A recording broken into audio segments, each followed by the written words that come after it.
तुम मुझे सिर्फ मोहब्बत ही मोहब्बत कहना। अनवर साहब कह रहे थे कि तुम मुझे सिर्फ मोहब्बत ही मोहब्बत कहना। एक शेर मुझे याद आ रहा है अनवर साहब, किसी ने कहा है कि वो मेरे दिल के जख्म सीने भी नहीं देता, वो मेरे दिल के जख्म सीने भी नहीं देता, मदहोश भी रखता है और पीने भी नहीं देता। क्या मेरी वफाओं की सजा इतनी बड़ी है कि मरने से रोकता है और जीने भी नहीं देता।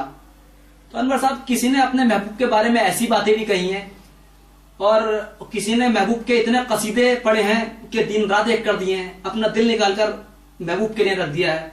तो ऐसी शायरी भी लोगों ने कही है, जैसे कि मैंने अभी 2 अशार कहे हैं। मगर इस सिलसिले में मैं एक पैगाम देना चाहता हूँ कि पैगाम सुना दे कोई ये अहले वतन को, पैगाम सुना दे कोई ये अहले वतन को, इंसान मोहब्बत है मोहब्बत के लिए है, इंसान मोहब्बत है मोहब्बत के लिए है, इंसान मोहब्बत है मोहब्बत के लिए है, नफरत के लिए नहीं है, नफरत के लिए नहीं।